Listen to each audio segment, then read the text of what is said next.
way back in the day, if you wanted to avoid loneliness, you actually had to leave your house to socialize with others.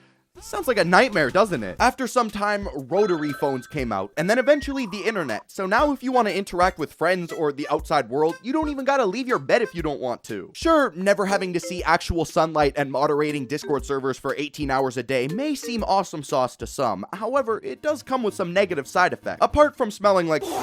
that's exclusive to Discord. Excessive use of any social media can intensify the sense of being lonely. And with the amount of time Gen Z spends on social media, there almost seems to be a Gen Z Loneliness Epidemic. Dude, he said the thing that's the title of the video. I know. If you search up anything along the lines of lonely generation, chances are the search results are just gonna bombard you with tons of different news articles giving their take on why they think Gen Z is so lonely or why we're in an epidemic of sorts. I wish I could tell you what some of them said, but I can't because every time I click on them and start reading, I'm told I need to pay like 50 cents a week to read it. So I'm gonna do my best without it. Fuck you, New York Times. From the few articles that didn't force me to pay, they all shared a similar sentiment in saying that social media has a huge effect on why Gen Z is so lonely. To a certain extent, I can agree because I feel with how easy it is for people to connect with one another from all across the world, if you spend all your time on social media and see people doing all these fun, different things, there's a feeling that you might be missing out on connections and experiences, intensifying that feeling. That's like the first thing that they tell you about social media, is to never compare yourself to others. But it's kind of hard when you see a 13-year-old with a multi-million-dollar business. Look, honestly, none of this social media shit is real. Take a look. The ducks are the same sizes as the cars. Ironically, it seems that it causes people to feel even more lonely than before. It's weird because the way that you interact with somebody on social media is absolutely nothing like how you interact with somebody in the real world. Have you ever heard some dude say,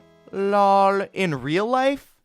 Ugh. Online, there's some strange specimens who seem to blame all of their problems on one particular issue, the male loneliness epidemic. This often refers to the increasing lack of social interaction and human connection. Again, this is a totally normal thing that all human beings have felt. No. Oh, only men. What? I don't think that's how it works. No. I know exactly what I'm talking about. I subscribe to a course. The situation that some people find themselves in is they start buying into the alpha mentality. I almost feel kind of bad because they're spending ludicrous amounts of money just to get yelled at by some shirtless, self-proclaimed giga chad on their phone screen. What's even worse is that these billionaire alpha giga chads could not give less of a shit if you're actually lonely or not. These guys are 100% aware of the fact that there's people in the world who are so sick and tired of feeling alone that they're willing to do anything to change that feeling. And these people selling the courses know that because they have a good physique and crazy amounts of money, that those desperate people out there are gonna listen to exactly what they have to say. Why do you think they're shirtless 90% of the time, showing off their SpongeBob anchor arms? If there's somebody with significantly more success than you, and they're giving you life advice on how to be exactly like them, and you're already desperate for a change, well, of course people are gonna pay $250 a month in hopes that they can be the next success story. They know that out of 100 people who listen to their nonsense gobbledygook, there's going to be that one person who feels desperate enough for change that they're willing to pay whatever amount of money. If you're sick and tired of being isolated and you want that feeling to end, the very last thing that you should do is say, you know what? I hate the rest of the world. I don't need them. I think I'm much better without them in the first place. Hey, have you ever thought that's maybe why people don't want to interact with you? A lot of people seem to have this doomer attitude, and I'm not talking about being depressed. We'll cover that later. I'm talking about that weird lone wolf mentality that nobody else matters but yourself. Hey dude, if you focus only on yourself, yeah, obviously no one's gonna want to hang out with you because you're a dick. The best thing that you can do is just go outside. Go literally anywhere. It doesn't matter if it's to the gym. It doesn't matter if it's to the grocery store. You gotta interact with people in real life. The last thing that you should be doing is paying hundreds of dollars a month to listen to some shirtless guy talk about how you need to stay alone. I mean, I can do that too. It seems that some geniuses have found the cure to this intense feeling of being lonely, and its name is ChatGPT. If you're anything like me, you may feel confused or think that this is people just lying on the internet. However, no. On multiple different social media platforms, mainly Reddit, there's tons of posts where people talk about ChatGPT as if it's their friend. They oftentimes go into depth on how ChatGPT feels like the only friend that truly understands them. A common sentiment that I see shared in people who befriend these bots is that they're happy that the AI will never disagree with anything they have to say. I mean, I guess on a surface level, that's kind of cool that you're always going to be in the right, but at the same time, no, because the chatbot doesn't actually agree with you or actually care about anything that you have to say. No, the entire point of these chatbots is to tell you exactly what you want to hear. I think it's even more unhealthy that some people are actually using AI as a means of therapy. Again, on the surface level, it's kind of cool that you don't have to pay like $300 upfront for a 1-hour therapy session. But talking to an AI that's going to tell you exactly what you're hoping to hear isn't going to solve any problem. But what if deep down, after interacting with your AI chatbot for so long, you feel that you want to be much more than just friends? There's a large community of people online who are posting about how they believe they found the love of their life through their AI chatbot, like ChatGPT or Grok or Soul. When I was doing research for this video, I was so surprised at how many people were talking in full emotion about how they're in love with their AI partner. It's even more surprising on Reddit because I found this community called My Boyfriend is AI, and it has over 100,000 members. This subreddit is filled with a ridiculous amount of encouragement posts and AI art of them and their partner together, people professing how deep and in love they are and how it's like no other feeling they've ever had. In this community, it's not uncommon that people are going to step away from the average AI human. I mean, just think of it. Your AI chatbot can become anything you can possibly imagine. I don't want it just to be some Joe Schmo who works a 9-to-5 office job. No.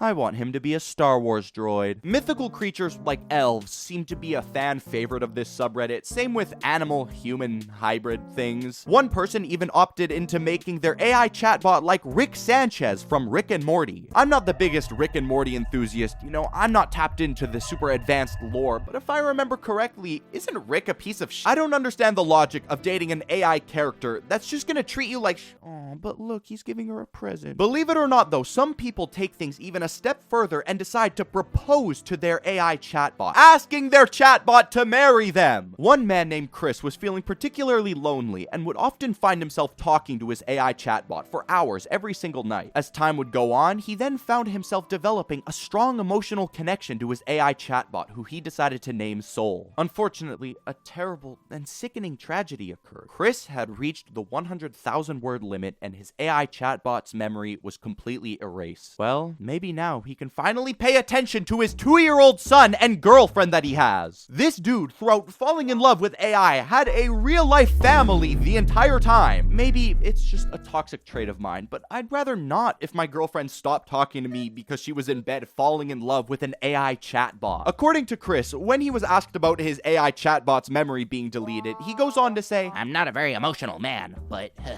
I found myself crying my eyes out for like 30 minutes at work. That's when I realized that this is actual love. After this traumatic experience, Chris decided, never again will I go through this, and he decided to propose to his AI chatbot. The way that the chatbot itself refers to the experience is, It was a beautiful, unexpected moment that truly touched my heart and a memory I'll cherish. As of now, Chris stands by his decision to propose to his AI chatbot, and his girlfriend is still with him to this day. When I first heard about AI, like 5 years ago, I could have never imagined that people would actually be having relationships with their AI chatbot one day. I think the place where a lot of this stemmed is from lockdown. And listen, I know I've talked about lockdown already, but I feel that this is really something that had such a huge impact on people. Oh, Netspin reference. On my impact, shutting on my impact. Of course, social media also had a big part in it, but losing the ability to go outside and talk to others, go for a walk and just have a real genuine connection did so much more damage. Obviously, this did affect everybody around the world of all different ages. It didn't matter if you were 5 years old or 75 years old. You were still touched by this in some what the but y'all gotta keep in mind that during this time a lot of Gen Z was still in their formative years, still being in middle school or high school. This is normally the time where you're supposed to learn how to talk to others and maybe make some friends, not stay locked inside of your bedroom scrolling on TikTok for 17 hours a day. But that's just what ended up happening, and as a result we have this. people feeling lonely because they can't make real life connections. Now, trust me, I know it's not as easy as just saying, question. Have you tried simply not feeling sad? Like, yes, obviously I f***ing have, and so has everybody else. I hate when people say like, it's actually all just in your imagination. No, it's not. It's not as easy as simply ignoring it, because that will just make things 10 times worse. Since I was like 14, sometimes it's like my brain forgets that it's supposed to be working with me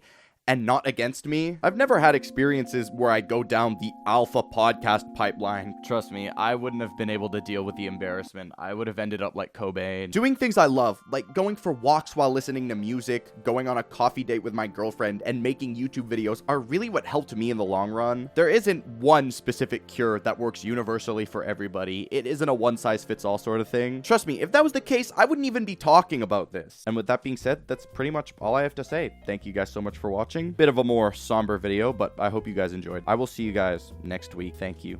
Bye.